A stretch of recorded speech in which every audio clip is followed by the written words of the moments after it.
Today we are going to discuss beams with compression reinforcement. This is Article 4-7 in the book by James K. White, beams with compression reinforcement. These are our contents: introduction, effect of compression reinforcement on strength and behavior, reasons, analysis, and analysis for phi, and then minimum tension reinforcement and ties for compression reinforcement. So starting with the introduction, sometimes beam sections are required to have tension reinforcement as well as compression reinforcement. So such beams are called doubly reinforced beams or doubly reinforced sections. So doubly reinforced sections are the sections having tension reinforcement as well as compression reinforcement. So most of the cases where compression reinforcement are used, there are two cases mostly. Number one is negative regions of in continuous beam, negative moment regions in continuous beam. Second is positive moment region, or the mid-span moment regions in long span or heavily loaded beams. So in this video, we are going to discuss the effect of compression reinforcement on the behavior of a beam and the reasons for using compression reinforcement in beams. So next we are going to study the effect of compression reinforcement on strength and behavior of beam. In order to study the effect of compression reinforcement, we have considered two beams which are otherwise similar, with the only difference that one beam has no compression reinforcement and the other beam has some compression reinforcement.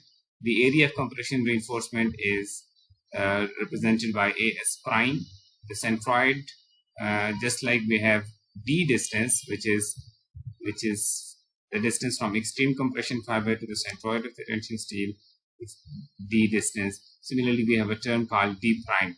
D prime is the distance from the extreme compression fiber to the centroid of the compression reinforcement. So we have D prime, this shown over here, and the rest of the symbols are same. This is the first beam and this is the second beam, so we will be adding some subscript, like you see A1 over here. A1 simply means A in case of beam 1 and A2 means A in case of beam 2. So beam 1 is having only tension steel and beam 2 is having tension steel same as beam 1, and in addition it has compression reinforcement AS prime. So these are the these are the cross sections, and this is the stress distribution, or should I say the resultant forces distribution, forces diagram, internal forces diagram. You can see this A1 is the depth of Whitney stress block for beam 1. So this is the 0.85 FC prime stress distributed over depth A, and this is CC for beam 1 accordingly, and this is T force ASFY. We are assuming again in this discussion that the tension steel is yielding in both cases. So T will be equal to ASFY, and same expression T equal to ASFY applies to this beam also. So in both cases we are assuming the tension steel is yielding. So T will be equal to AS into Fy. Now in this beam there are only two forces, CC1 and T. All right. So in this case, T has to be equal to CC1 for equilibrium. All right. T has to be balanced alone by the compressive force in concrete, because there is no other material to carry the compressive force to equalize the tensile force for equilibrium. And this is the lever arm between CC1 and T. This is the total resultant compressive force, and this is the total resultant tensile force. So this is the lever arm between these two resultant forces. So D minus A1 by 2, let's call it J1 into D, J1 into D. J1D is the lever arm for the first beam, which is only tension reinforcement. And then there's another beam with the same properties, except that we have added compression reinforcement. So in this case, again, we have to have certain value of depth of equivalent rectangular stress block. A A2 means A for the second beam, and this value is lesser than A1. Let's see in a while how we come to know that this is lesser than A value for the first beam. But before that, we will see what forces are being shown over here. T is the same as I discussed earlier, and we have two forces on the compression side now. CC2, which means concrete compressive. CC2 means CC in case of beam 2, and there is a new force coming this time acting at the level of centroid of the compression steel at the level of T prime, which is CS, compression force carried by the steel. So carried by the compression reinforcement. So again, we can have a certain resultant of these two, CC and CS and CC2, which is represented by C. This C is simply sum of CS and CC2, resultant compressive force, and this is the resultant tensile force, and this is the lever arm J2 into D. Now we're going to prove that this A2 is lesser than A1. How? Because for equilibrium, we know that in both cases, all right, in this case, in the first case, T has to be equal to 0.85 Fc prime B A, because this is CC. See, the actual equation would be like this: T equal to CC, and for CC you can substitute its value, so you can calculate A from this expression. So in fact, this equation tells us, this second equation, this one, it tells us what depth of equivalent rectangular stress block must be there in order to that this CC equals T.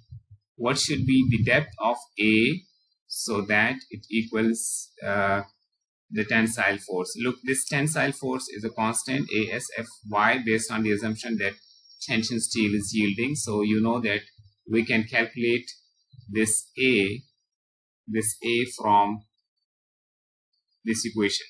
Now we have, this is, A1, because this is for the first beam, and for the second beam the equation would be like this: T has to balance, should I set CC1, and this should be A1. So this should be called CC2, and we have another force on the compression side, which is CS. All right. Now this time again, we are assuming that T is equal to ASFY. We are assuming that tension steel is yielding even in this second case. So this CC2 would this time be equal to 0.85 Fc prime B into A2. 2 is just to tell that this is for the second beam, plus CS. Now CS would be equal to, force. You see, CS is the force in compression steel, which will be equal to, this the stress at the level of compression reinforcement, which would be Fs prime. We were representing that stress by Fs prime. All right, stress and the compression steel represented by Fs prime, and we have certain area of the compression steel, so it would be Fs prime into As prime. Now you can tell from this equation, comparing it, now compare this equation with this equation. You can certainly see that in this equation, A1 is equal to ASFY divided by this. And in this equation, you will be writing A2. Should I write them here separately? We have found that A1 is equal to ASFY divided by 0.85 Fc prime B, and A2 is equal to, in the numerator we have we have a different expression this time. It will be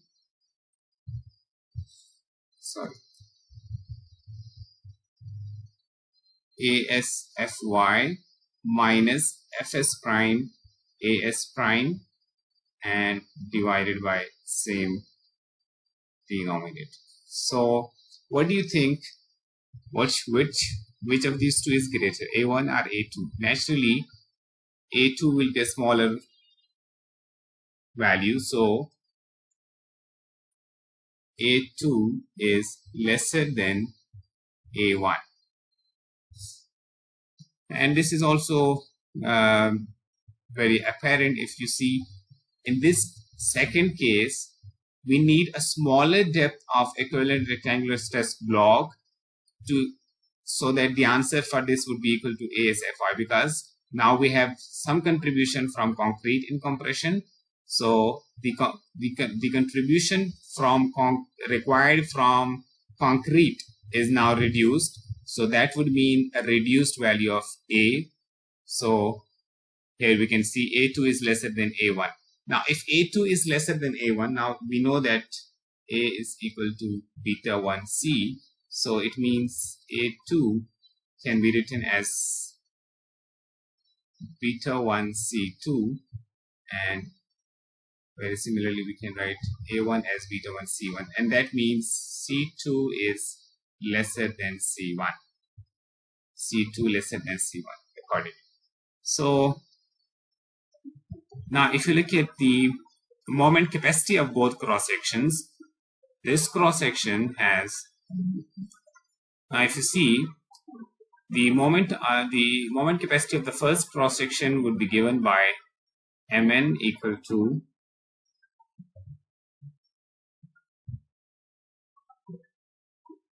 Mn1 equal to, Mn1 means Mn of the first beam equal to ASFY, which is T force, resultant T force, multiplied by lever R, J1D, which is distance between the resultant T force and the resulting CC force. Alright, this is our J1D.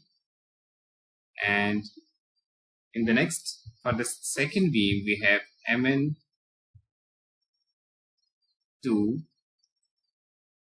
equal to ASFY into J2D, lever arm for the second beam. Now if you see, these two have exactly same forces because the section is under reinforced, it is having, the tension steel is yielding, so T force remains same, and it means the resultant compressive force also has to remain same. So T force multiplied by lever arm. The only difference between these two is that look, J2D is slightly larger than J1D. All right, this is slightly larger because A2 is slightly smaller. All right, smaller than A1. So we have a larger lever arm in the second case compared to the first case. So because of the reasons we have discussed, so we have slightly higher Mn2 is slightly greater than Mn1, although this is not a big change because the force is same. There is only difference between lever arms. So the lever arm alone doesn't produce a big change in Mn. So you will see that the moment capacities of the two are not much different. Moment capacities, Mn's, of the two cross sections are not much different. Now, in this case, you must keep in mind that the cross section that we considered, the first beam, which had no compression reinforcement, this beam was already an under reinforced section. It was already an under reinforced section. The tension steel was already yielding, so the addition of compression reinforcement only helped increase the lever arm slightly. So it recorded a slight increase in the Mn. So as far as the effect of compression reinforcement on beam behavior is concerned, there are two possible situations. One situation is what we have discussed. That first situation is the beam without compression reinforcement is also an under reinforced beam. The one we have considered. This was already an the beam without compression reinforcement was also an under reinforced beam, and we added compression reinforcement, and then this was the effect that we had. So for normal beams with the with reinforcement ratio lesser than balanced reinforcement ratio, the effect on moment capacity Mn is quite negligible. But there is another situation in which if this beam were an over-reinforced beam, if this first beam were an over-reinforced beam and then we had added some compression reinforcement, this would have helped increase the bending moment capacity significantly, because earlier in the beam when it didn't carry the compression reinforcement, the expression would have been As into Fs, where Fs would be less than Fy, because without compression reinforcement this original beam was over reinforced, so ASFS will be a slightly smaller value. And when you add compression reinforcement, it is likely that either the tension steel would reach its yielding point, so AS would become equal to Fy, and or at least this Fs will be greater than Fs that you have for the first beam. So you will be having increased moment capacity. This time the moment capacity will be increased due to two phenomena. One, due to a larger force compared to the case when there is no compression reinforcement, and the other increase is due to a larger bending moment. So then if the original beam was an over-reinforced beam, then compression reinforcement would increase moment by increasing two things, the force and the lever arm. If the original beam is an under-reinforced beam, then the addition of compression reinforcement will not be able to increase this T force beyond this ASFY, because this is the maximum it can produce. But the only thing it can do is increase the lever arm and slightly increase the moment capacity. So the increase is little. The increase in the Mn is little if the original beam is an under-reinforced beam, and the increase is significant if the original beam is an over-reinforced beam. So this is the summary of effect on Mn of the beam. But there is another, but the advantage of, the real advantage of adding compression reinforcement, before I go to that real advantage, let me show you what we discussed in one of our previous lectures, this figure 4-12, effect of increasing. In this, we have also seen that the addition of compression reinforcement, this graph, because the original section, the basic section, was already an under-reinforced section, so you see a very little increase in the moment capacity when you add compression reinforcement. But how does it help? It increases the ductility. How do you see this ductility? Let's see. Let's discuss it. How it increases the ductility. Look at the strain diagram. This dashed line is for beam without compression reinforcement, and this solid line is for the beam with compression reinforcement. So without compression reinforcement, we have, without compression reinforcement, C1 is greater. I mean, C1 corresponds to the beam without compression reinforcement. C2 corresponds to the beam with compression reinforcement. So without compression reinforcement, the C value is slightly larger. C1 is slightly larger as compared to C2. So if you look at the strain diagram, the strain at the level of tension reinforcement in both cases. In the first case, this was the epsilon S when there is no compression reinforcement, and we have a greater value of C. This is the reinforced strain at the level of reinforcement. And in the second case, when we have added compression reinforcement, the C value reduced, and it resulted in the addition, increased value for epsilon S. Look at this value, this is larger. So how does it help?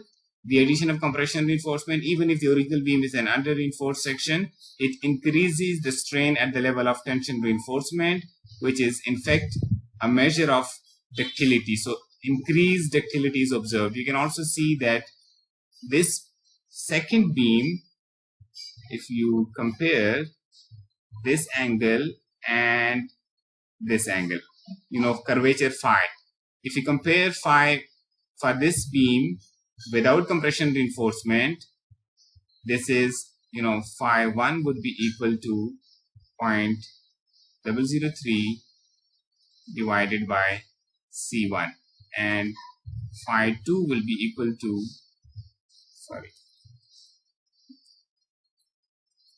phi 2 would be equal to 0.003 divided by C2. Now we have seen that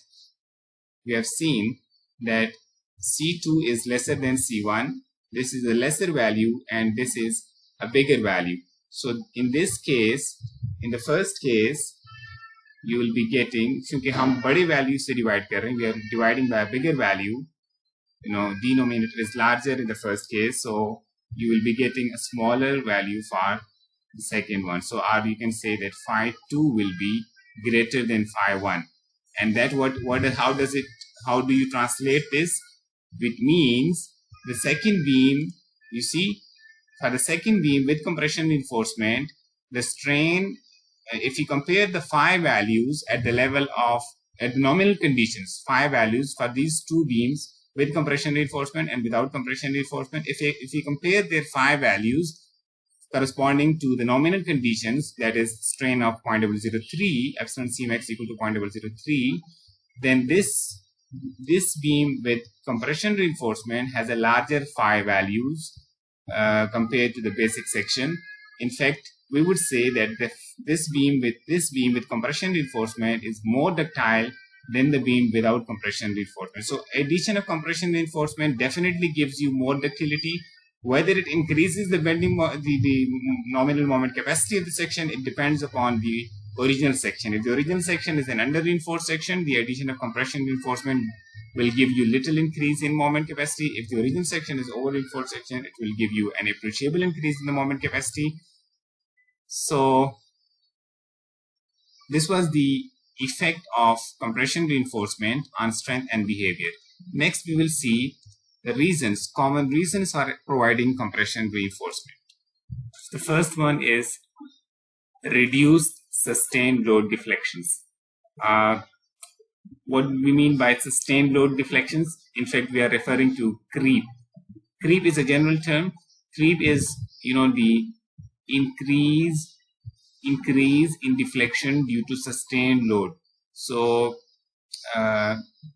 one of the important reasons for providing compression reinforcement is to reduce the sustained load deflections.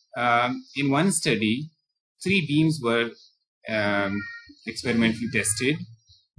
They were all subjected to some distributed load, and the midspan deflection was measured, and the initial midspan deflections for all the 3 beams. Let me first tell you what were the beams about. First beam had no compression reinforcement. The second beam has 50%. The 5 prime means compression steel reinforcement ratio, half of tension steel reinforcement ratio, and in the third beam with the highest compression reinforcement, it was rho prime equal to rho. So same steel on the tension and compression side in the third beam. When this beam was subjected to sustained loading, so right at the start of the test, when the complete loading was applied, the immediate deflections recorded were approximately same for all 3 beams, but over time they showed different deflections. So this is the initial elastic deflection that you see right here, and then we see some increase in deflection which is due to sustained load, now which is due to creep. So you see that the beam without compression reinforcement has almost doubled the deflection, over the, for example, over the period of about 2 years or so. The deflection has doubled, so quite a significant value of deflection, due to sustained load. And then if you see for the second case, which has some compression reinforcement, 5 prime equal to 0.5 rho, the sustained deflection is slightly reduced. And if you increase the compression reinforcement to equal to the tension reinforcement, we see the least sustained load deflection. So this compression reinforcement helps reduce the sustained load deflections. How does it help actually in the compression? If we compare it with this beam without compression reinforcement, in this beam, concrete is in compression, and there is only one material, concrete, to take care of compression. So in this beam, when concrete is creeping, there is no other material to transfer the stress to. So under higher stresses, it creeps more. And in this beam, look, compression, on the compression side, we have two materials taking care of the compression. One is concrete and the other is steel. So steel is, taking some part of the compressive force. So concrete is less stressed in compression in this case, because some of the contribution is coming from steel in compression. So due to lesser applied stresses, due to lower stresses in this case on concrete, it creeps less. It creeps less due to lower stresses. So this way, compression reinforcement helps reduce the sustained load deflections. So the second reason is increased ductility. We have already talked about it when we were discussing the effect of compression reinforcement.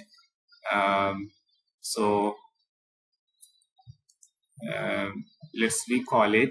We discussed that in beam with without compression reinforcement, the depth of neutral axis C required to balance T force is larger, all right, compared to the case when there is a compression reinforcement also available. So because of this, we can see that strain at the level of steel is higher in the beam with compression reinforcement compared to the case when there is no compression reinforcement. So addition of compression steel increases the strain at the level of tension steel at nominal conditions. So this is in fact directly a measure of ductility. So increased strain at the level of tension steel, at the level of extreme layer of tension steel, is in fact a measure of ductility, as we have already discussed in previous lectures. This is how ACI controls the ductility of a cross section in design. We can also see this effect in moment curvature curves. We have seen this effect once over here when we were discussing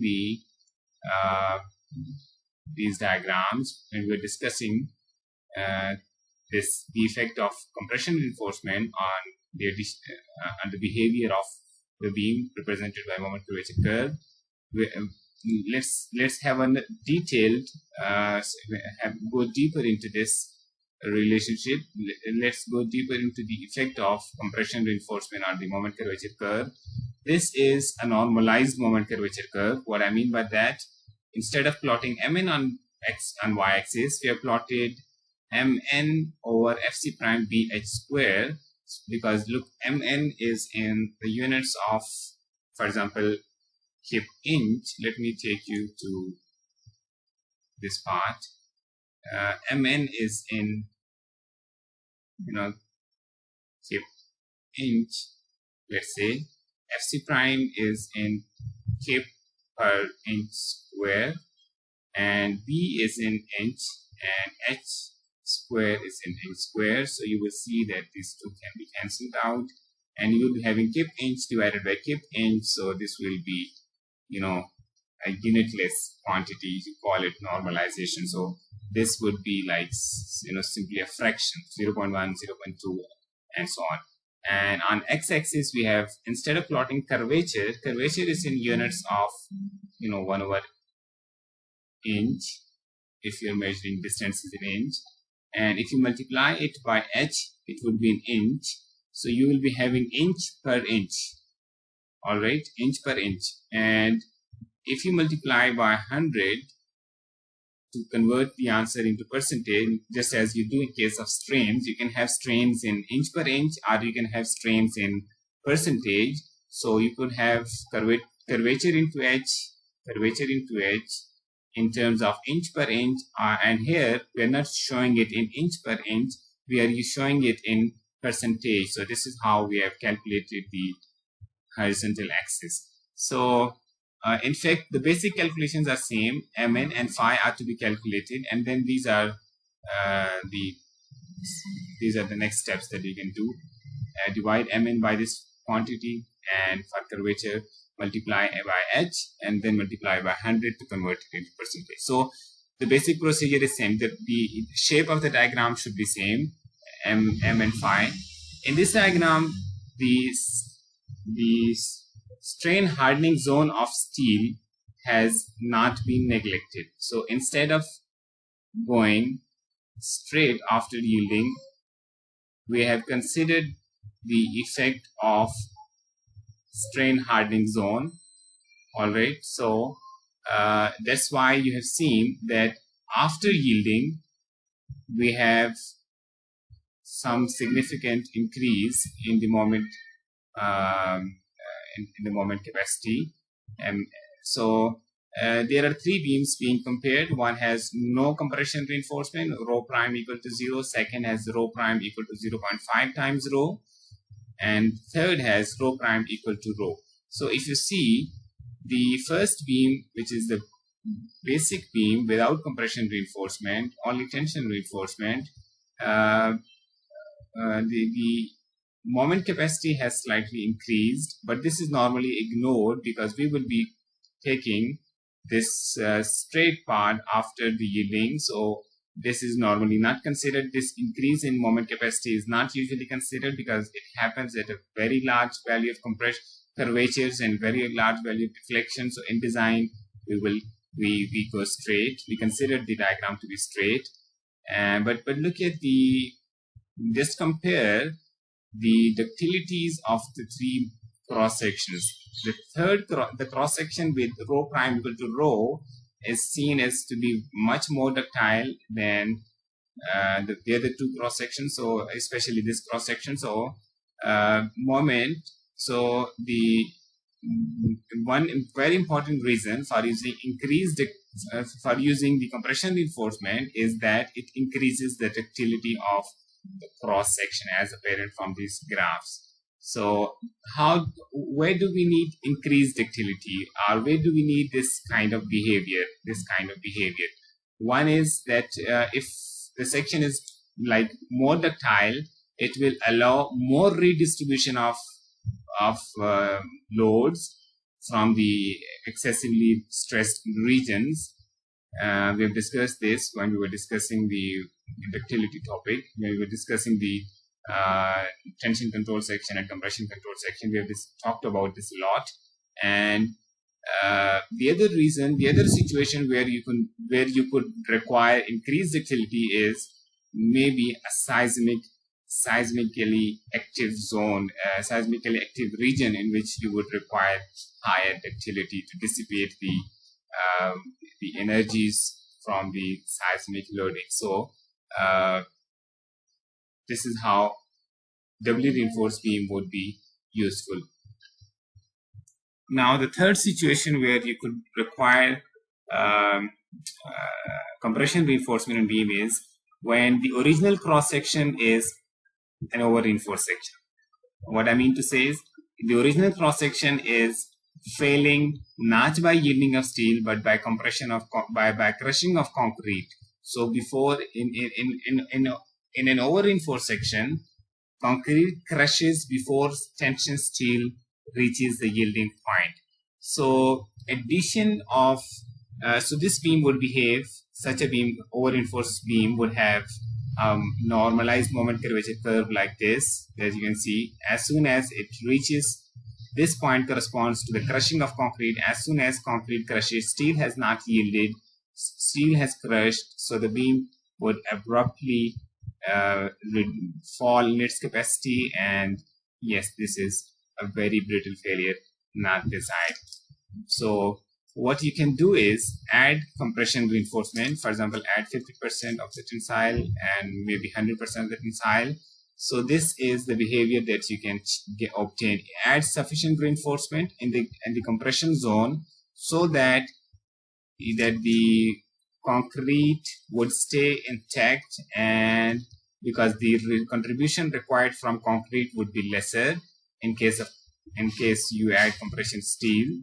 So it could change the mode of failure from compression to tension. It could allow it could provide sufficient strength to the compression zone of the concrete so that steel makes it to the yielding point. So mode of failure will change from compression to tension, and of course the moment capacity will increase, mode of failure will change from compression to tension, the ductility will be naturally much more enhanced. These are because at these points, the tension steel would start yielding, and once it starts yielding, this is something that you are familiar with. This is something happens. So this is the reason that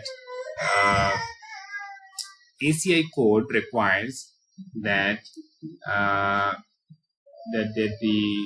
in earthquake resistant design, in order to produce and in order for your structure to be earthquake resistant, all beam sections are required to have rho prime at least equal to 0.5 times rho.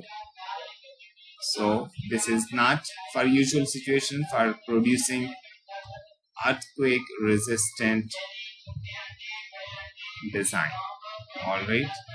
So for earthquake resistant design, you need to have minimum compression reinforcement required is 50% of the tensile reinforcement. The fourth reason could be a fabrication ease. When it's a typical practice to provide usually small bars in the corner, or if you look at this is a stirrup provided in a beam. So for a stirrup to remain stable, it is necessary that you have at least one bar in a bar at each corner. So we add these small bars on the compression side so that the stirrup would be stable, and we can fabricate the cage easily. So one reason could be that you may not need it for changing the mode of failure from compression to failure. You may not need it for ductility. You may not need it for reduced sustained load deflection, but simply for fabrication ease. So in that case, if these bars are properly developed, what I mean to say is, if these bars are like properly anchored, the cutoff lengths are proper, so that they can develop their complete strength, that they are not allowed to slip out if loaded, they are not allowed to buckle out if loaded in compression. So if those requirements are met, then these bars, which were actually provided for fabrication ease, for placing purpose, they will essentially act like compression reinforcement. You can include them in your design if you would like to kind of economize your design, but most of the times, if these bars are neglected in design calculations, if not most of the times, if you use it only for fabrication purpose, then their contribution is usually neglected. This is because in normal cases, we have seen that the effect of compression reinforcement the effect on the moment capacity is small. Yes, the effect on ductility is noticeable, but the effect on moment strength is usually small. So you could neglect the effect of these compression reinforcement bars in your design. So it's usually these are neglected, but you can consider them to economize your design. Next, we are going to discuss analysis of nominal moment strength MN for a doubly reinforced sections. I would highly recommend you that before watching this part of the video, this is the procedure for doubly reinforced section. You must go and see a video that we have for the singly reinforced section. This video, you must go through this video, and you must carefully watch this video, because this is the basic procedure that we are going to use in doubly reinforced section and also in the next topic. So you must master this topic, must look at the considerations or look at the assumptions that we have taken in this video. So just go through this, go through these limitations and see how if this is extended to other situations, how would it affect, how the general procedure would slightly modify. So please go and watch that video and then come back and come back to this topic. So if you're watching it for the first time in the streaming, please don't leave this video. Go ahead and watch it. And once you're done with the streaming, once you're done with the Premiere, please go and watch the previous video that I've shown to you, singly reinforced sections. The reason I'm saying don't quit this video right now, don't quit the Premiere, is because you could encounter a surprise quiz which you must do while the video is being premiered. So don't miss the surprise quiz. So the procedure that we developed for singly reinforced sections in the previous topics will be, this procedure will be now slightly modified to discuss the for doubly reinforced section. So let's see what changes are appearing. Look at this cross section. This is the cross section. AS represents the area of tension steel as usual. H is the total depth. D is the distance from concrete compression fiber, extreme concrete compression fiber, to the centroid of the tension steel. D, you are familiar with this by now. B is the width of the cross section. We're considering a rectangular cross section for this discussion, but later on this can be expanded to other types of cross sections. So for this discussion, again, limitation is that this is for a rectangular cross section. So let me list down some of the limitations right here as we go ahead. So limitations, number one, this is for rectangular. Should I say a constant width compression zone? Because for a rectangular cross section, the compression zone will have a constant width. So constant width compression zone. Next, we are going to have a new thing over here, AS prime, the area of compression reinforcement. We have compression reinforcement, the total area of the compression reinforcement represented by AS prime, and D prime is the distance from extreme concrete compression fiber to the centroid of the compression steel. For the compression reinforcement, we will add a prime, like we have added a prime to AS prime, D prime. Similarly, we will represent strain in compression steel by epsilon S prime as opposed to epsilon S for tension steel. Similarly, stress in compression steel will be represented by Fs prime. All right, so we will add a prime to tell that this is for compression reinforcement. All right, so next we consider the strain diagram. We have again considered a linear strain distribution from the assumption that plane section remains plane, and this strain at the level of this strain in the extreme compression fiber is assumed to be equal to maximum usable compression strain of concrete, which is epsilon Cu equal to 0.003 of concrete, because we are doing the calculations for Mn for the nominal condition. So at nominal condition, we have already discussed, we take this equal to epsilon Cu, which is 0.003. And next, the strain in tension steel represented by epsilon S is assumed to be, keep in mind, this is assumed to be equal to or greater than epsilon Y. We're assuming that tension steel is yielding, so the tension steel strain epsilon S is equal to or greater than epsilon Y yield strain of the material. This is an assumption.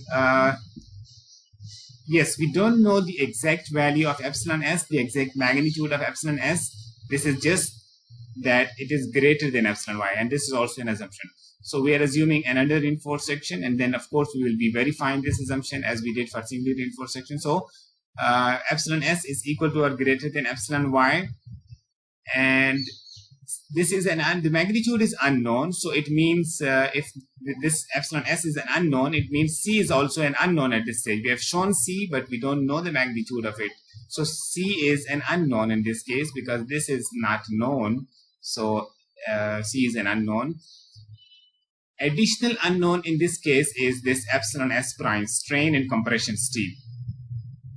You see, we don't know the strain. Of course, we can relate it with C, just as epsilon s can be written in terms of C, epsilon s prime can also be written in terms of C.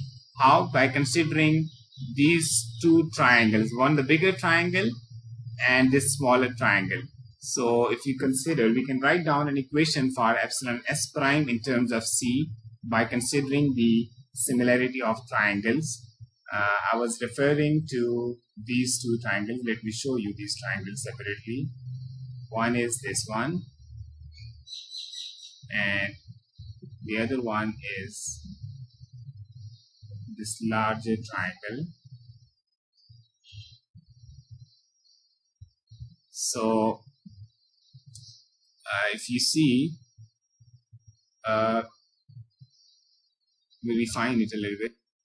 So this distance would be, equal to, if this total distance from top is C, then you can, if you subtract D prime, you will be getting this distance. So this distance is C minus D prime, this distance. So now you can easily write epsilon s prime divided by C minus D prime equal to epsilon Cu divided by C. So this left hand side comes from the left smaller triangle and this one comes from the larger triangle. So epsilon s prime divided by C minus D prime equal to epsilon Cu divided by C. So you can write from here the expression for epsilon s prime in terms of C equal to C minus D prime divided by C into epsilon Cu. So you can relate epsilon s prime with C in this case. And keep in mind, C is an unknown. So epsilon s prime is also an unknown. And we had already discussed that, just to recall, that epsilon s can be written in terms of C by using this expression, D minus C over C multiplied by epsilon Cu. Let me make it look a bit easier to read, epsilon Cu. So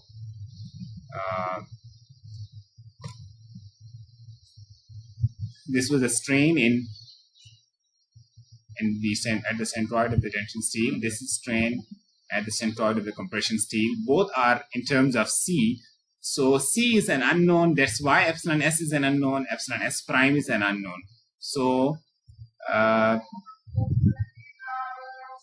so this was about strain distribution. Next is the stress distribution.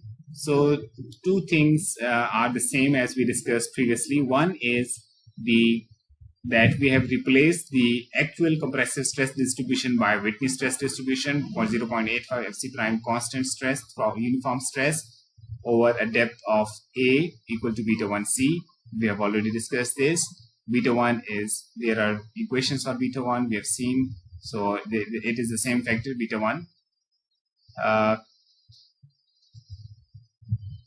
Then this is Fs prime, stress in the compression reinforcement. Again, this is not known. Fs prime is not known because epsilon s prime is not known, and it's not reasonable to assume that Fs prime would be equal to Fy. It is not reasonable to assume that compression steel would be yielding. It is not supposed to be yielding at all times. So it is not necessarily designed to be yielding. So Fs prime, by default, we assume that it is not yielding, but it may be yielding or may not be yielding. So Fs prime is in general an unknown. Next is Fs, which is stress in the tension steel. Since we assume that the section is under reinforced, epsilon s is equal to or greater than epsilon y, so Fs would be taken equal to Fy. So based on this assumption, Fs is known. Although based on assumption, this is known. So this is regarding the stress distribution diagram. Next is the internal forces. So again, we need the same procedure to convert stress distribution into internal forces. We have three types of forces. One is contributed by concrete, and we call it CC. CC will be calculated in the same manner as we did previously. So CC would be equal to this constant stress 0.85 Fc prime acting over the area of effective compression zone. I'm writing it to explain a point. Area of effective compression zone. This is the area of effective compression zone. Let me draw some reference lines over here.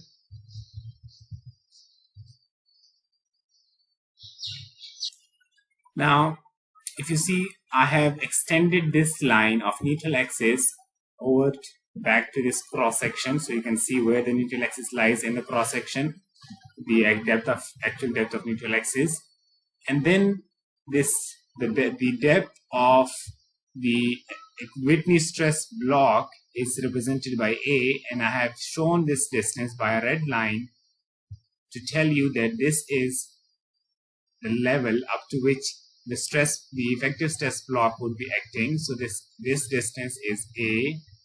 So now you can see that I have shaded this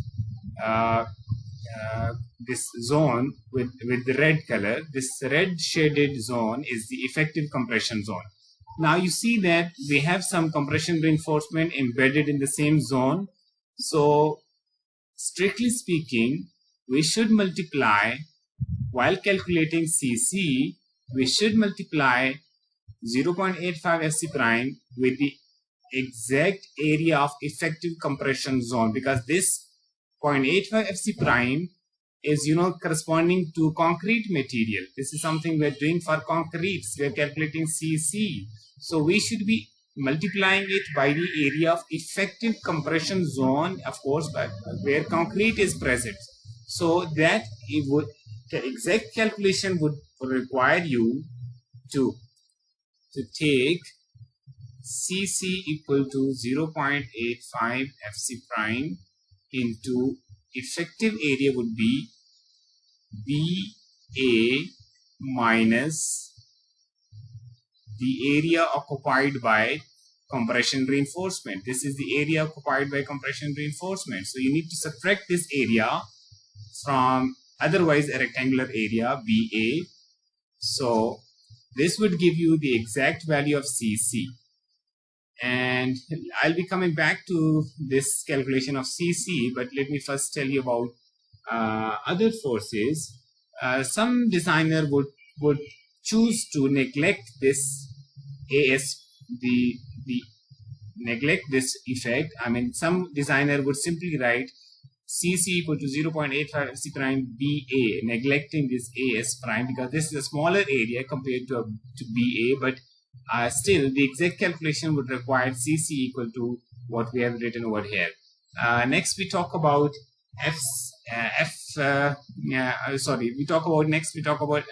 about the lever arm. The location of CC. It is at the same location as we have discussed, half of A by 2, mid depth of A. So it acts of A by half of A, A by 2 from the top. This is where CC is supposed to act. CC is acting A by 2 from the top. So next is CS, force in compression steel. So naturally, this force in compression steel would be calculated as CS equal to Fs prime multiplied by As prime. So stress in compression steel multiplied by area of tension steel. And as far as this T is concerned, we have assumed that Fs is equal to Fy, so T will be equal to As into Fy. One way of considering this AS prime, presence of compression reinforcement in the compression zone, so the net effective area of concrete would be BA minus AS prime. This is how you can, this is one way of incorporating this.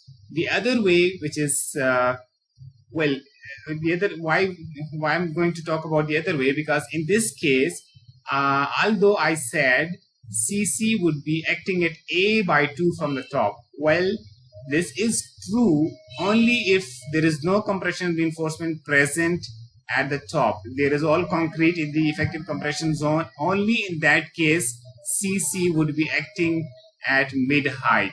If there is, no, I mean, if you neglect this area, so this area will not be contributing to CC, and that means the location of CC would be slightly different now.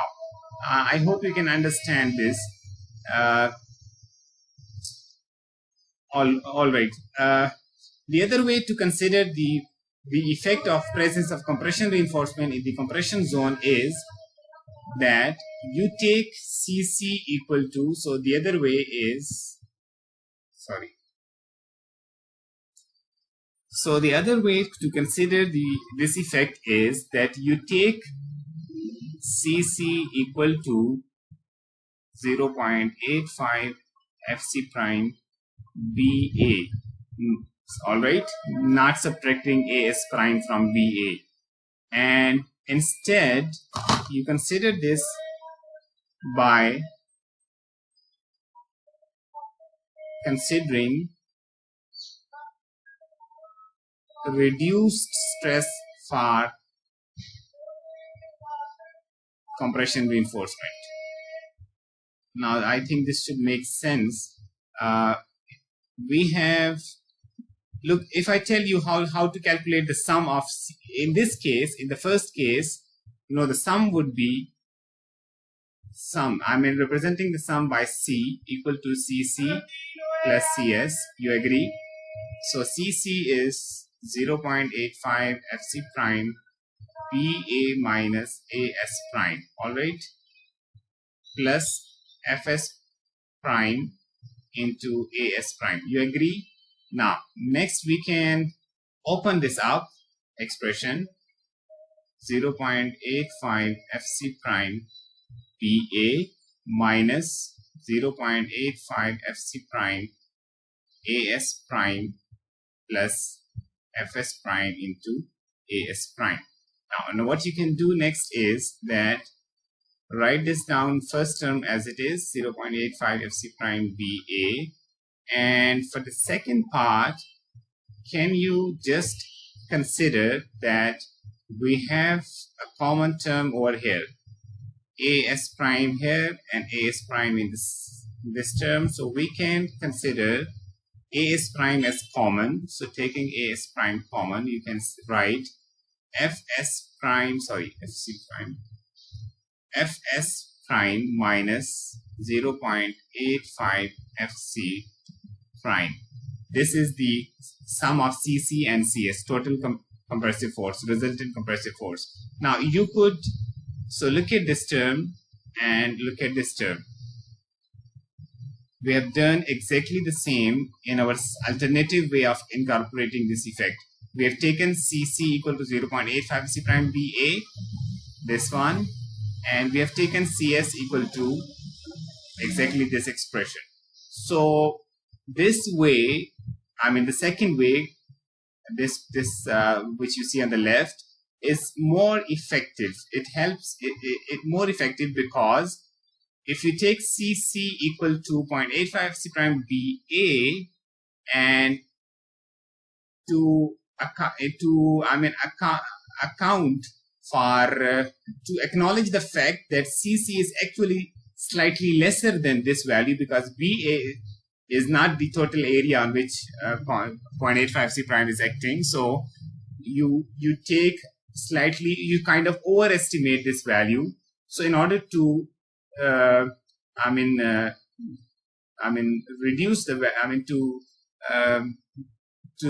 in order to consider this fact, we are slightly underestimating CS. by taking Fs prime equal to, by taking the stress in compression steel equal to Fs prime minus 0.85 Fc prime instead of Fc prime. We have mathematically proved, and you should know that this is also logical. One good way, I'm not sure if all of you can imagine this, but this is how you should see to it. We have taken, look, when you are considering Cc exactly equal to this 0.85 C prime BA, when you're taking Cc equal to 0.85 C prime B multiplied by A, you are considering all this area to be stressed by an amount of 0.85 C prime. So you have already taken this area while you're writing Cc, you have already considered this area As prime to be stressed to a level of 0.85 Fc prime. We have already considered this area and multiplied by this constant stress 0.85 Fc prime. So when you consider it in Cs, the same area should have a slightly lesser stress. How lesser? Equal to the stress you already considered over this area, 0.85 Fc prime. So you subtract from Fc prime, from Fs prime, the stress that was already considered for this area when you were calculating Cc. So I have proved it in three ways. One is mathematical. The other is, the common sense that if you are overestimating Cc, you should slightly underestimate Cs. And the third is by considering the fact that this area we are considering this area in two parts. One is, the total stress on this area is Fs prime. We are taking it in one step, we are taking it equal to 0.85 Fc prime, and in the second step we are taking it equal to Fs prime minus 0.85 Fc prime. So in fact, if you open this up, it will give you same term Fs prime, but we are taking it in two steps, 0.85 Fc prime over here and Fs prime minus 0.85 Fc prime in the second step. So we will be preferring the second method. So let me summarize this. We will be taking Cc equal to 0.85 Fc prime BA and Cs equal to Fs prime minus 0.85 Fc prime into As prime. So this is how we will be calculating Cc and Cs. Next we will be, simple thing is T, simple force T, tensile equal to ASFY. This is based on assumption. So this is known based on assumption that tension steel is yielding. So we will be checking this assumption, verifying this assumption later on, but for the moment T is something known. So now if you consider we have written this Cs in terms of Fs prime, and we have discussed how to reach this expression. Look, Fs prime, we have already said this Fs prime is not known, but we can write it down in terms of strain in compression steel. Stress in compression steel equal to strain in compression steel multiplied by Es. All right. But this value, of course, should not be greater than Fy. So if this first answer, if this answer becomes greater than Fy, you take it equal to Fy. So the upper limit is Fy. So Fs prime is unknown, but we can write it down in terms of epsilon s prime, and epsilon s prime can be written in terms of C. So it comes down to the, so what we see is, now let me write down the equilibrium equation over here. The equilibrium equation in this case would consist of three terms. One is tensile force, resultant tensile force T, and the other are two compressive forces acting at two different locations, CC and CS. So for equilibrium, naturally, this T force must be balanced by CC and CS. Now, T is known based on assumption that tension steel is yielding. So T is equal to A is Fy. CC is 0.85 Fc prime B. You can write A or you can write beta 1C, all right, plus CS is AS prime multiplied by Fs prime minus 0.85 Fc prime. Now, if you look at this equation, try to figure out the unknowns in this equation. You see, AS is known, Fy is known, Fc prime is known, B is known, beta 1 is known, C is an unknown. You don't know the value of C, all right? C is an unknown. And what next? AS prime is known, Fs prime. What about Fs prime? Fs prime is unknown, but let me come back to this after I complete it. And we have already said this is known. Now, apparently there are two unknowns in this equation. One is C and the other is Fs prime. But the good thing is that Fs prime can be written in terms of C, because we have seen that Fs prime, there are two possibilities. Let me enlist this down. Fs prime would be either equal to epsilon s prime multiplied by Es. That is the case if epsilon s is less than epsilon y. Second possibility is that epsilon s is greater or equal to epsilon y. If this is the case, then Fs prime is a fixed value equal to Fy. So in either case, if the first if this is the case, if epsilon s is less than epsilon y, then epsilon s prime can be written in terms of C, as we have seen over here. Epsilon s prime can be written in terms of C. Look at this equation. We can write epsilon s prime in terms of C. So let's write down that expression over here. It would become C minus d prime over, let me check, over C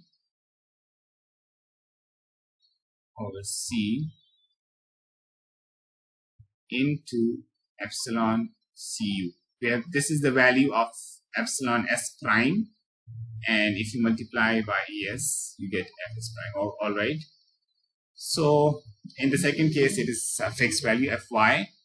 So if the first situation prevails, that is Fs prime is in terms of C, so you can put the value of Fs prime over here in terms of C.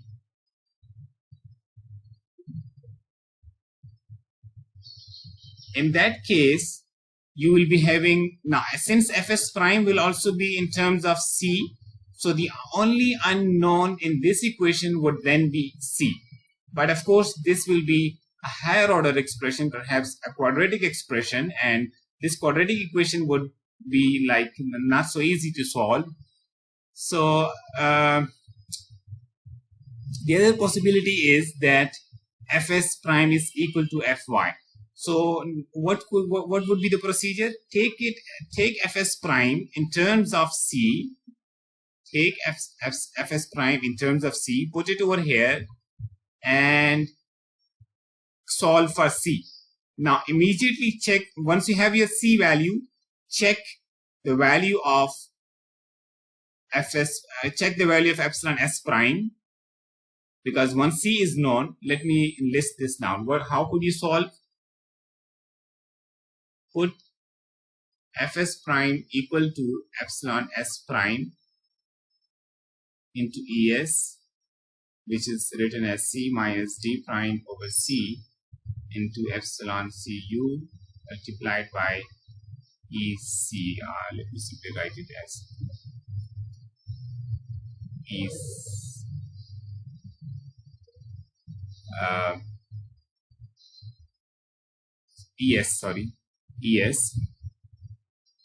So using this and calculate c from quadratic equation. When you get your value of c, now you can calculate epsilon s prime given by c minus d prime over c into epsilon cu and check epsilon s prime is lesser than epsilon y. If this is the case, then your solution is correct, because you had assumed fs prime equal to this, and this is true only if epsilon s is less than epsilon y. So if epsilon s prime, we should write epsilon s prime over here, because we're talking about compression steel. So epsilon s prime, you had assumed epsilon s prime equal to fs prime by this expression, which is true only if epsilon s prime is less than epsilon y. So if epsilon s prime turns out to be lesser than epsilon y, your assumption is correct. Your assumption that compression steel is not yielding. All right, we assume that compression steel is not yielding, and instead put fs prime in terms of epsilon s prime and es.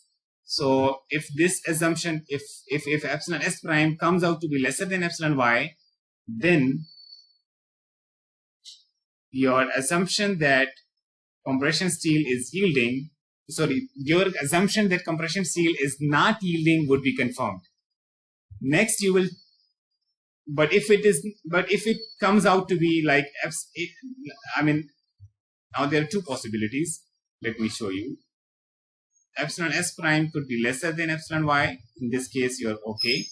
If epsilon s prime happens to be greater than epsilon y, it means compression steel is yielding, and that means you will have to take fs prime equal to fy instead of putting it in terms of epsilon s prime. So this equation would not be, so you will not be using this expression. Instead, you will be putting a fixed value of fy. In that case, it should be simple enough to solve this expression for c. It will be a linear expression in terms of c, and you should be able to solve it in terms of c. In case, so there were two possibilities. One was compression steel is actually not yielding, which you had assumed, so okay.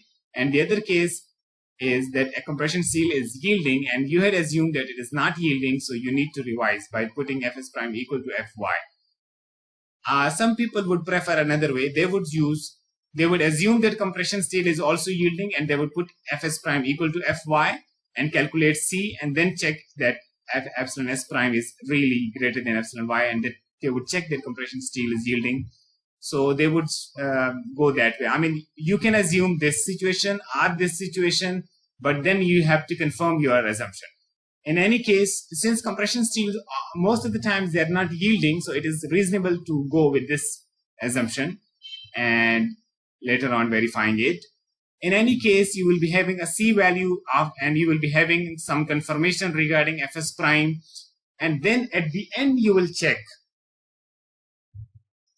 At the end you will be checking that your calculated your epsilon s, you will be checking your assumption that the tension steel is yielding. So you will be putting d minus c over c. You will be calculating this epsilon cu.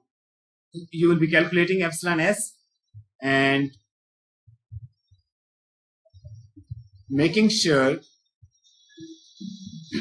that epsilon s is really equal to or greater than epsilon y. If that is the case, if that is the case, your assumption that tension steel is yielding is okay. So if epsilon s turns out to be really equal to or greater than epsilon y, okay, no need to make any revision. But if epsilon s turns out to be lesser than epsilon y, it means your assumption that tension steel is yielding, your assumption that the section is under-reinforced is no more true. And that means you will not be allowed to put Fs equal to Fy, and you will have to revise right from here. Let me show you. Right from here. You will not be putting Fs equal to Fy. You will be then putting Fs in terms of epsilon s into Es. All right. If that is the case, you need to, if this is the case, you need to put Fs equal to epsilon s into Es. And again, epsilon s would be in terms of C. All right. D minus C over C into epsilon Cu into Es. So again, Fs will be then in terms of C, because Fs is not equal to Fy in this case. So instead of putting Fs, a fixed value for Fs, Fy, instead of putting Fs equal to Fy, you will be putting Fs in terms of C. So Fs would be in terms of C, and Fs prime may be in terms of C if this is the case, or it may be in terms of it may be a fixed value Fy if this is the case. So ultimately you should be able to solve this expression for C. But as you have seen that, I mean, there are problems with it's not so easy to solve for C from this equation. Looking at this, I mean, you have to check several assumptions. So the best way, the recommended way to solve, to analyze such sections is to use trial method. And you should be now, if you have done the assignment, you should be very comfortable with this trial method. That trial method is, before I discuss the trial method, I want to tell you that the advantage of using trial method is that you can develop some feel for the correct answer. I mean, you can develop some feel for your cross-section properties. You can consider, like, if C value comes out to be lesser than D prime, if your C value, if depth of neutral axis turns out to be somewhere right over here above this location, how should you incorporate this situation? You can do this only if you are doing it by cross-section. You can do it best if you're doing it by trial method. So let me show you how the trial method works. So there are well-defined steps, much better suited for spreadsheet calculation, spreadsheet use. I hope you have started making use of spreadsheets, so you should be comfortable with these procedures. The first step is that you assume that tension steel is yielding. So assume that tension steel is yielding.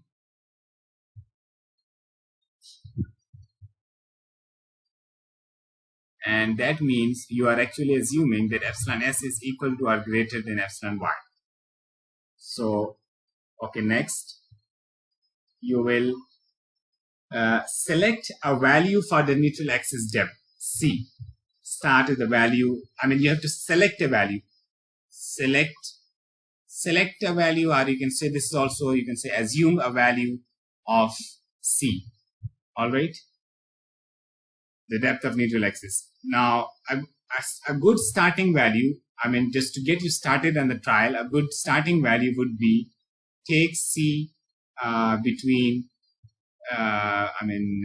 take C, it's between 1/3 of D and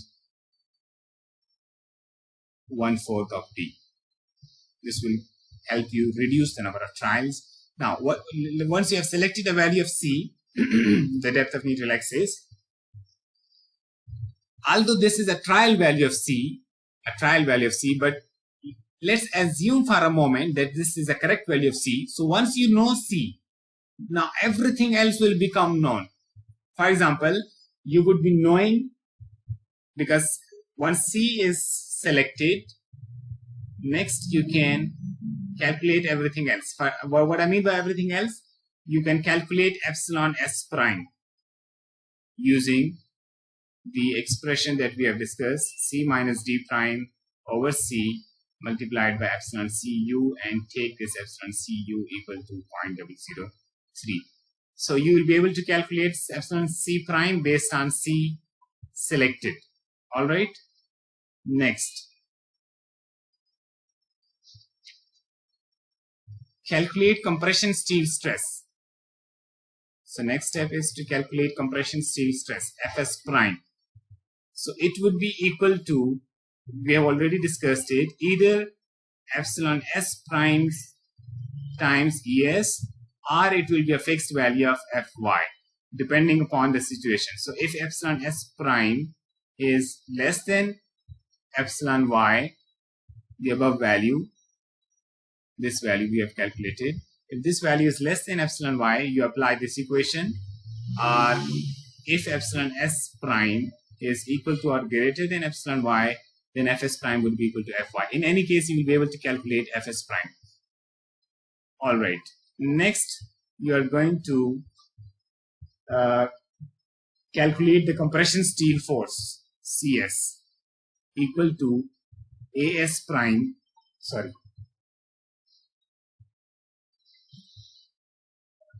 calculate Cs from equation that we have already discussed, As prime multiplied by Fs prime minus 0.85 Fc prime. We have discussed why we are subtracting this term. All right. Once you have compression force in concrete Cs, next you can calculate compressive force in concrete. So the next step would be to calculate Cc using expression 0.85 Fc prime B multiplied by, you can either write A, but better to write C because we have assumed some value for C, so you'll be directly putting it over here. So you'll be calculating Cc from this expression. Next, you can calculate T force based on the assumption that tension steel is yielding, based on this assumption.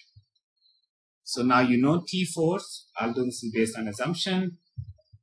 So next you have to check section equilibrium. All right, you have to check section equilibrium. Check.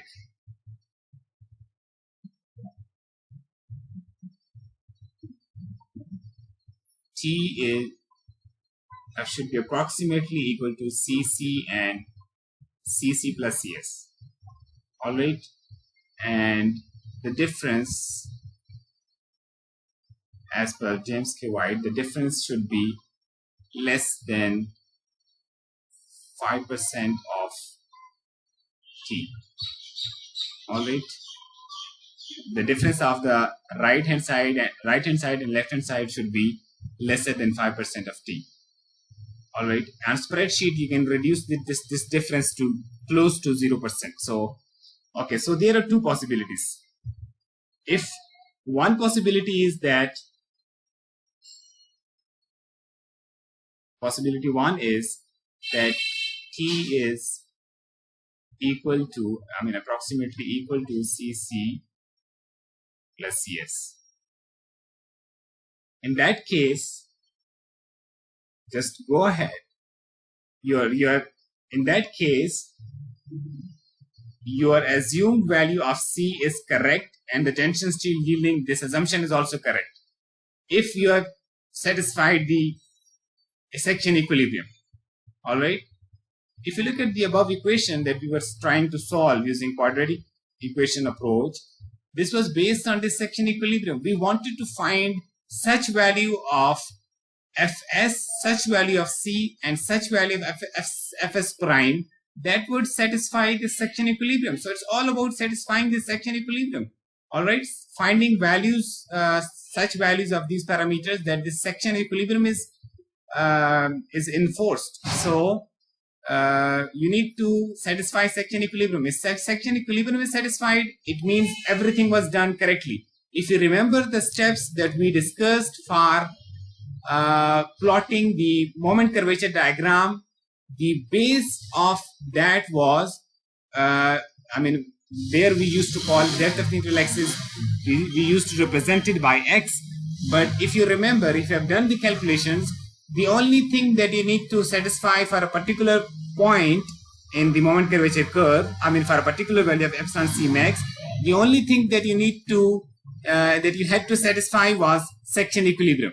If section equilibrium is fine, then you can start going to the next steps. So the same applies even to this case, although this is only at the ultimate, at the nominal condition stage. We are doing this for epsilon c max equal to epsilon cu equal to 0.003. But this basic remains the same. You need to ensure section equilibrium. So T has to be equal. So if T is approximately equal to Cc plus Cs, section equilibrium is confirmed. Go to the next step. The next steps are that you have to confirm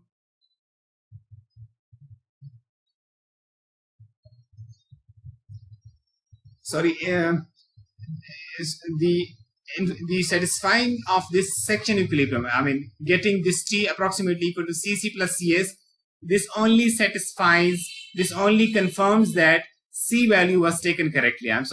Earlier I said that satisfaction of the equilibrium equation means that tension steel is also yielding, but I'm just correcting my statement. Now I'm saying that if this is ensured, it only means that the selected value of C is confirmed. The selected value of C is correct. So if this is the case,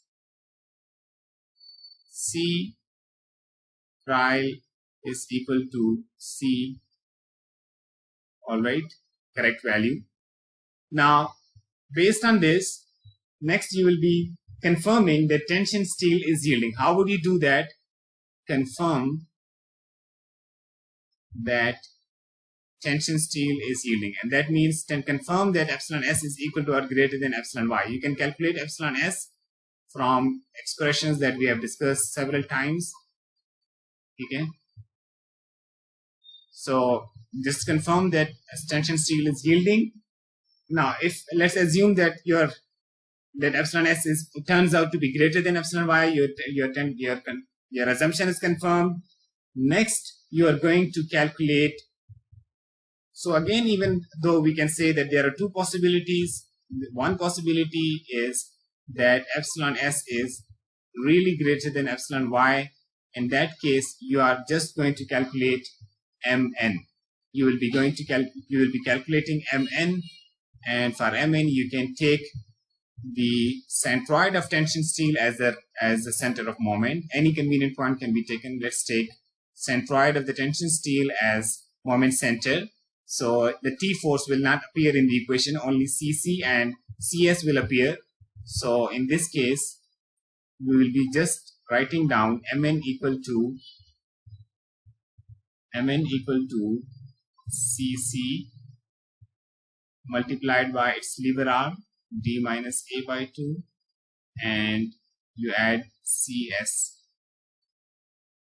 prime to it, d minus d prime. This is the lever arm of Cs prime, this is the lever arm of Cc. So you have calculated Mn. Now here there is a possibility that epsilon s turns out to be lesser than epsilon y. It means you had assumed that tension steel is yielding, and based on that you were calculating T from this expression, T equal to A as Fy. You are putting Fs equal to Fy, assuming that tension steel is yielding. But if it turns out that tension steel is not yielding, then you will be writing Fs in terms of C as seen from this equation. All right. So then in that case, you will have to revise. How would you revise? You will not be using Fs equal to Fy. You will be using Fs in terms of epsilon s into Es, and then epsilon s you should be able to right, in terms of C. So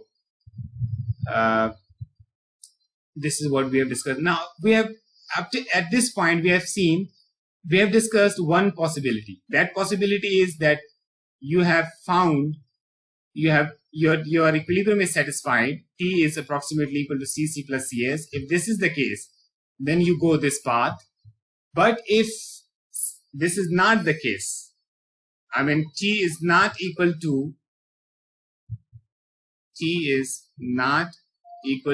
Cc plus Cs. It means the selected value of C is not correct. You need to revise your C value. So you would go and revise your C value.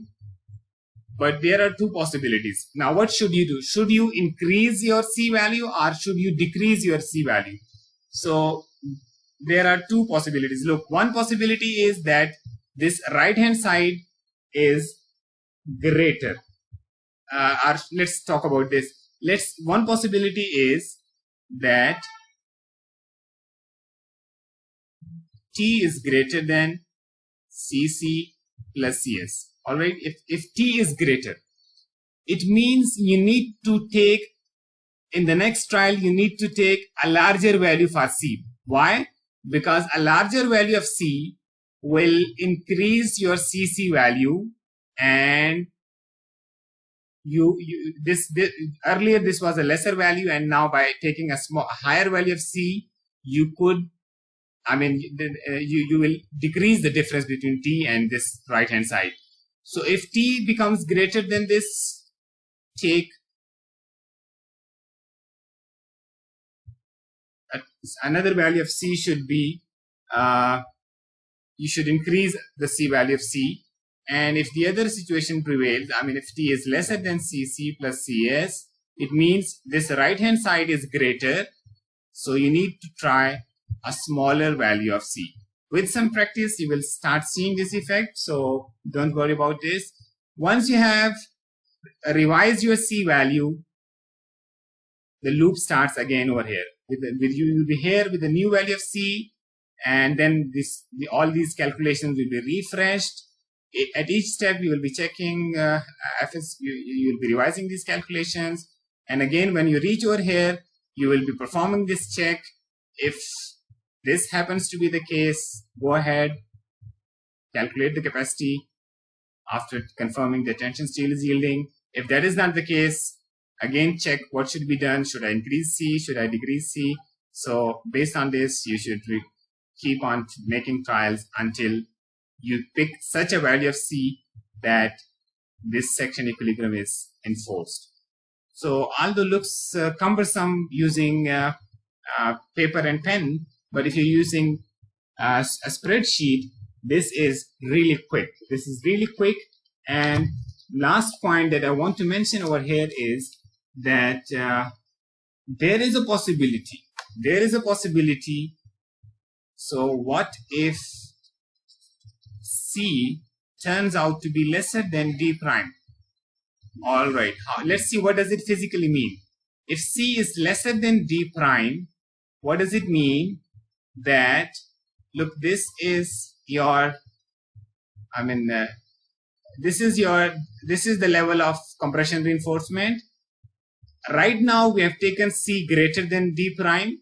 Look at this C, we have C is greater than D prime, and this is the reason we are calling this steel as compression reinforcement. This is the reason it falls in the compression zone. It falls above the neutral axis, so it is in the compression zone, and this is the reason you can call it a compression reinforcement. All right, because C was taken greater than D prime.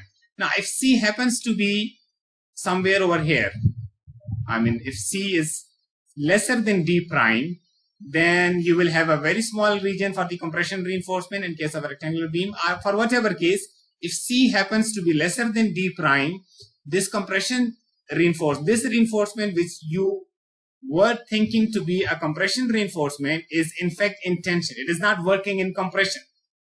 So in that case, you will simply neglect this. You can simply neglect this. Or if you want to be much more, if you want to be more precise, you can consider it as some addition to the tension reinforcement, but that will not make a big difference because it will be, even if it is, it will be at least close to the neutral axis. So strains and stress levels at this would be, strains and stress at this level would be like close to zero, not so high value. So you can ignore this. So the answer to this question is that if C happens to be lesser than D prime, then neglect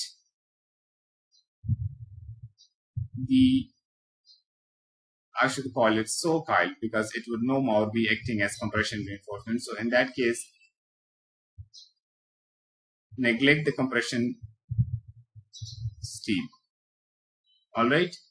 I'm using the word so-called because it is no more acting as compression reinforcement. It is, in fact, now in the tension zone. So you just neglect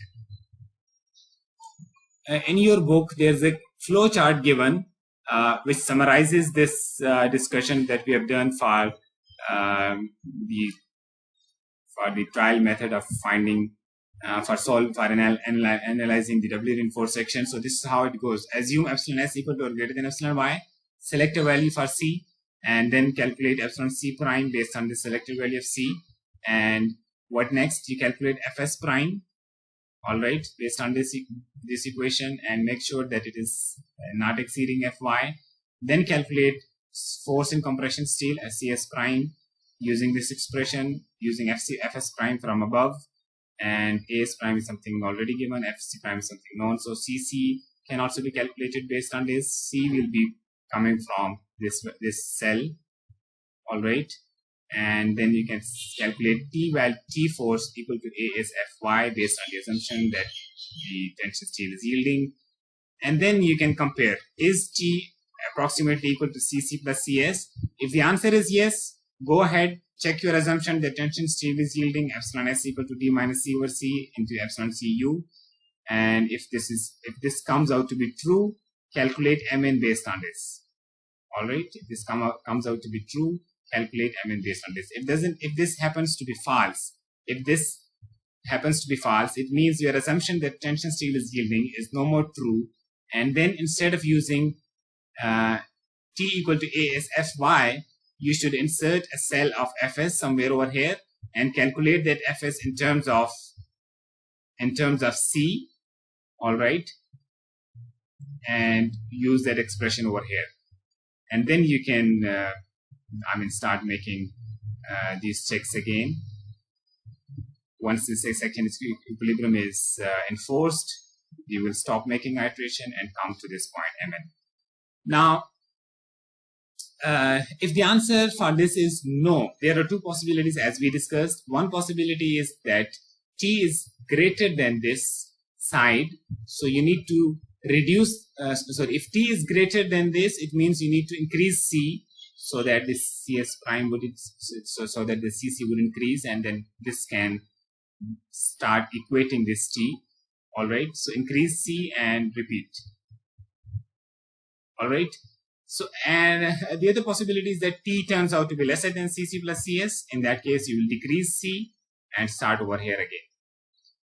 So this is what we have already discussed, but this is a very good flow chart that you can use in your spreadsheet.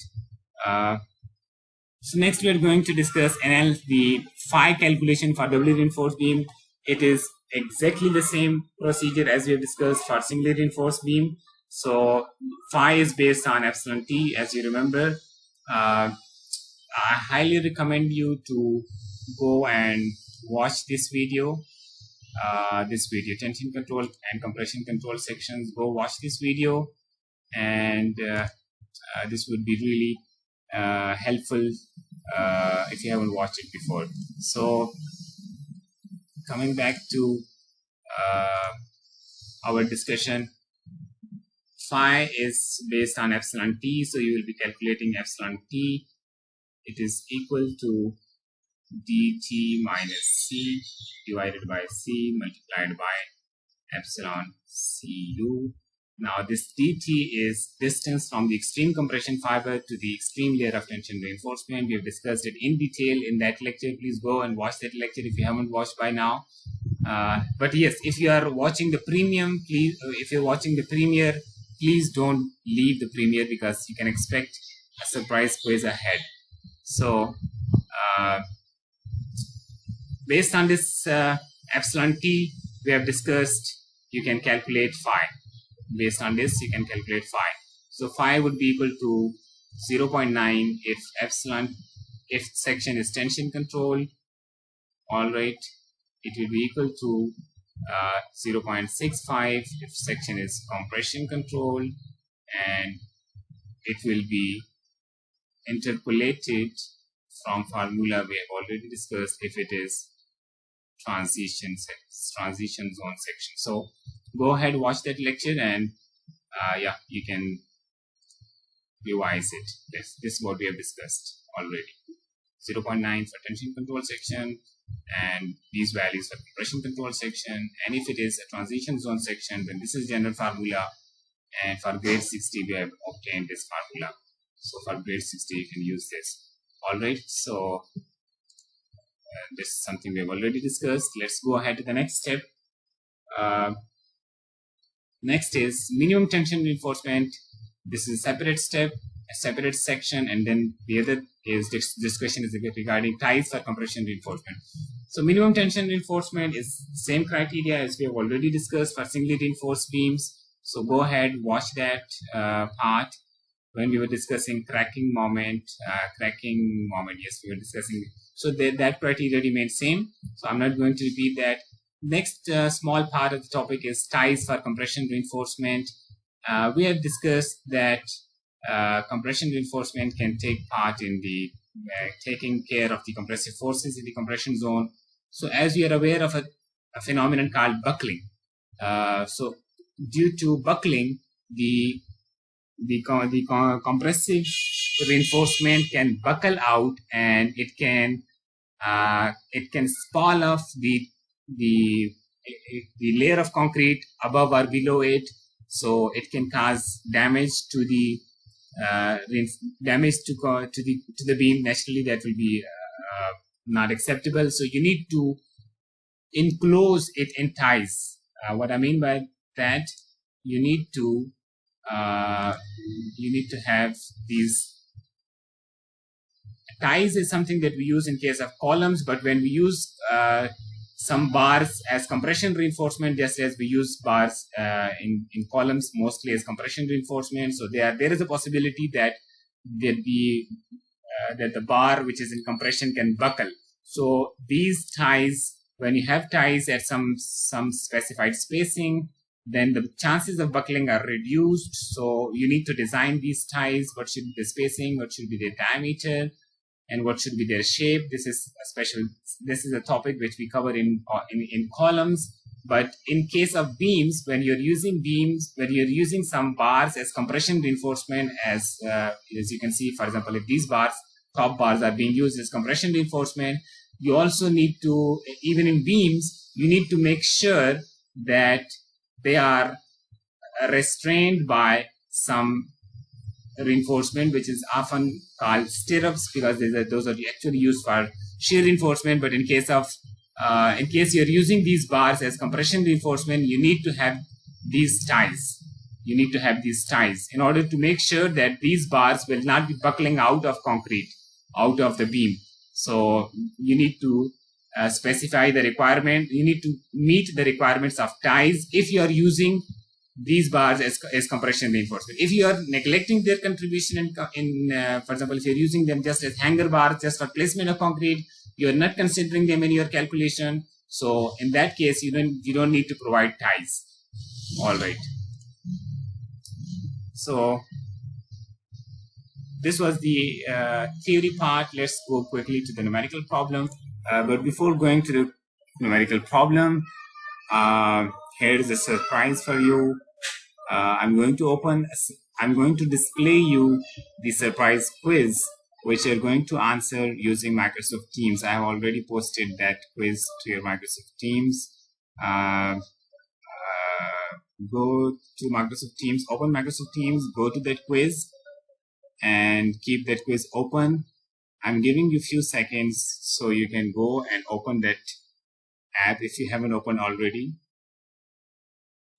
So I'm waiting for you to go and go to Microsoft Teams, open open the quiz, that surprise quiz, and post your answer right there.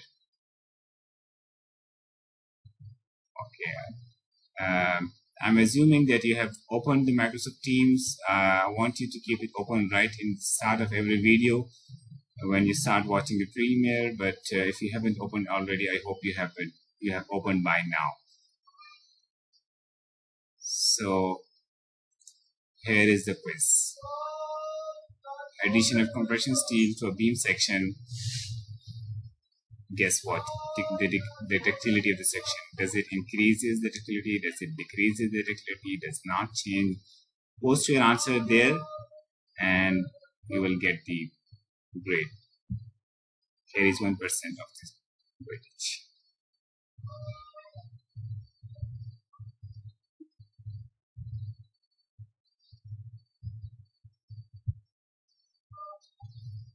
So I'm not speaking so that you can go and answer. I hope you by now you should have answered, because the answer is just picking the right answer, selecting the right answer and submitting your response. So I hope you have answered it, and now I'm moving towards the numerical problem that we wanted to discuss. So this is the example we are going to study, example 4-4. Analysis of doubly reinforced rectangular beam section. This is the beam section.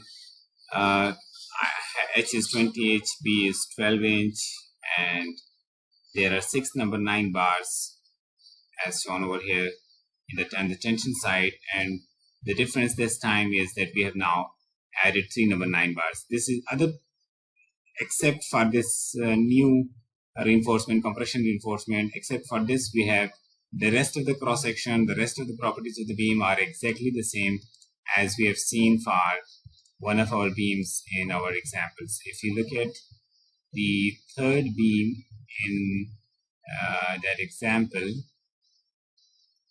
so this beam which we had studied previously in example 4-3, the third beam, beam number 3, we have the same beam in the current example 4-4, except that we have added 2 number 9 bars with a closed stirrup tie model.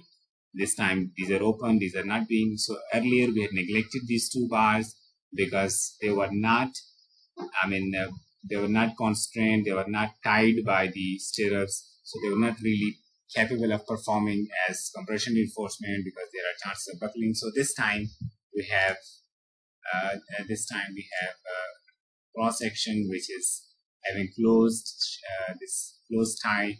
So this is going to be considered as compression reinforcement. This is deliberately designed as to work as compression reinforcement. We have 3 number 9 bars. So let's start working with the problem. So compute the nominal moment strength Mn and the strength reduction factor phi for the doubly reinforced rectangular beam shown in figure 4-35. This figure. This beam section is very similar to the section for beam 3 of example 4-3, as I told you earlier. For the beam section in figure 4-35, there are 3 number 9 bars used as compression reinforcement, as we discussed, and a closed number 3 stirrup tie is used to help hold the top parts in place during casting. This example will demonstrate how beam section behavior can be changed by adding compression reinforcement. Now, assuming that the beam has a clear cover of 1.5 inch, we'll assume the distance from compression edge to the centroid of the compression reinforcement D prime is 2.5 inch. We have already discussed how we get to this point, 2.5 inch. So 2.5 inch up to this point, 2.5 inch up to this. So dt is 17.5, 20 minus 2.5, and this d prime is 2.5 inch. And as far as d is concerned, we had already seen an example in previous example that this d can be worked out using centroid of these tension reinforcement areas. So d comes out to be 16.8 inch. So fc prime was 4000 psi. Same here. Fy was also same. 60 ksi. Now recall that for this concrete strength, beta 1 was 0.85, and the steel modulus ES is 29,000 ksi. Now we are going to use the iterative procedure discussed in the prior paragraphs to establish section equilibrium and find the depth to the neutral axis C. So starting with the first assumption, that first step, assume the tension steel is yielding, so Fs is equal to Fy. Now keep in mind that before adding the compression reinforcement, this was an over-reinforced beam section. If you haven't gone through this example, please go through this example. This turned out to be a compression reinforced. This turned out to be an over-reinforced section. Look at this, epsilon s turned out to be lesser than epsilon y, and then we had to revise our calculation using Fs in terms of epsilon s, r in terms of c, and then we had to work out in terms of c. So this was the situation. It was over reinforced when there was no compression reinforcement. Now let's see what happens now. We are assuming that this time, by addition of compression reinforcement, this beam starts behaving as an under reinforced section. So let's go ahead with the assumption. Next, we select a value for C. D by 4 is 4.2, D by 3 is 5.6. Let's pick C equal to 5 inch. Next, calculate strain and compression reinforcement epsilon s prime using this value of C, trial value of C. So you get 0.0015, and based on this, you can now calculate your Fs prime stress in compression reinforcement. Since this value is lesser than epsilon y, so we can use this expression in terms of epsilon s prime into Es. So you're getting for 3.5 ksi. Make sure that this is less than 60 ksi. This will be ensured if this epsilon s prime is less than epsilon y. So naturally the Fs prime would be less than epsilon y, the 60 ksi. So Fs prime has been calculated equal to this 43.5 ksi.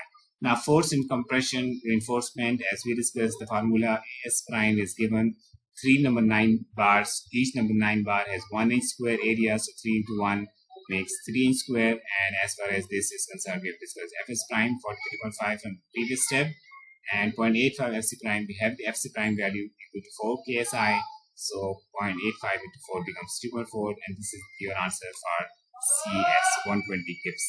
Now we're done with CS. Let's go to CC now. Concrete compression for CC using formula that we have already discussed, 173 kip. The C value is the one where we're using 5 inch, and this is the one that we are using as a trial value in this case. So next you calculate the force in tension steel T equal to ASFY. We are using Fs equal to Fy based on assumption that the section is under reinforced. So AS is 6 number 9 bars. Each number 9 bar has 1 inch square area, so this becomes 6 into 1 becomes 6 inch square. This is the AS, and this is your Fy, 360 kips. Next steps, check section equilibrium. We have T value, we have CC and CS. Now calculate CS and CC. This is capital C with exception C. So this becomes 293 kips. This CC and this CS, 120 kips, and CC is 173 kips. So this becomes 293 kips. Less than T, look at this, 360. T is 360 and this sum is 293. So the CS plus CC is less than T. So what should you do? You should increase C. The step size for the next iteration is not easy to specify. What do we mean? We had assumed 5 values, C equal to 5 inch, and now we have come to know that we need to increase C. How much should it be increased? 5.1, 5.2, 5.3, 5.05. What should be this step size for the next iteration is not easy to specify. So some judgment must be developed, and the only way to develop that judgment is to use this method for a variety of sections. Practice. Try C equal to 5.5 inch. For this trial, the compression steel is still not yielding, and CS comes out to be 132 kips, CC 191 kips. So the sum becomes 323 kips. Our T was 360. Now the sum is 323, which is still lesser than T. 37 kips lesser than T. So you need to further increase C. Let's try 6 inch. And again, the compression steel is not yielding. CS has been calculated, CC again calculated, and then the sum comes out to be 350 kips. And our our T was 360 kips. So 360 kips versus this answer 350 kips. Although this is still 10 kips, a difference of 10 kips, But if you calculate the percentage, this is some 3% deviation, so this is close enough.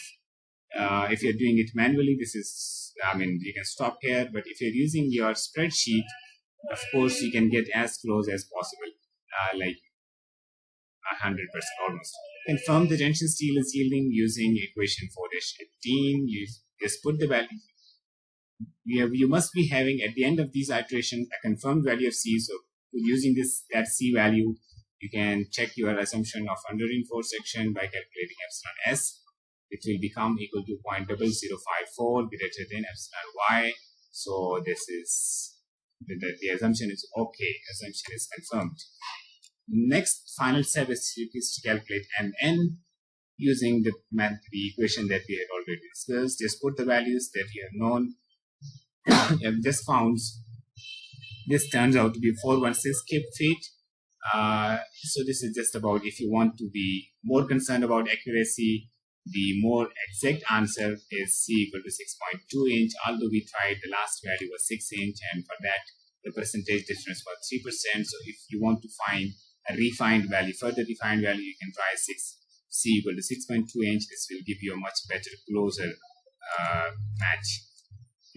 satisfaction of the equilibrium equation. With this, it can be shown easily that tension steel is yielding as assumed, and the final value for Mn is 428 kip feet. If you use C equal to exact value, more exact value, 6.2, more refined value, your M answer would be 428 kip feet. If you try C equal to 6 inch and rely on 3% difference, I mean, you accept this 3% difference, then your answer was 416 kips. So if you go with exact calculation, 428, more exact calculation, 428, and less exact, you get 416. Not a big difference. The small increase, approximately 3%, will be relatively unimportant in most design situations, as we'll see in the next chapter. Now, confirm that tension steel area exceeds AS minimum. This requirement doesn't change when compression reinforcement is used, so the required area for this beam section is the same as we've done for the beam 3 of example 4-2. So AS minimum would be 0.6 inches, which is well below the provided tension steel area. So that's also fine. You can check this also. Compute the strength reduction factor phi and the resulting value of phi Mn. In this particular case, you have seen that epsilon S is greater than 0.005. This is grade 60 steel, and epsilon S is greater than 0.005. So epsilon T is always greater than epsilon S. So if epsilon S is greater than 0.005, epsilon T will be definitely greater than 0.005. So phi can be taken equal to 0.9. This is a tension control section, and phi Mn will become 374 kip feet. And using C equal to 6 inch, using this answer for Mn. And so if you multiply this by 0.9, you get this answer. So you can just compare these results with the results of this example, beam 3. You will see that beam 3, which we had only tension reinforcement, no compression reinforcement, its epsilon T was just above 0.002. It was just into the transition zone. So phi was a much lesser value, 0.67, and the capacity was 243 kip feet. Now let me show you what happened over here. Phi value increased to 0.9, and then look at the final capacity also. This is a good 374 kip feet. This is a good, large, very good increase in the capacity. So this is how compression reinforcement helps. This is the end of this video. Thank you very much.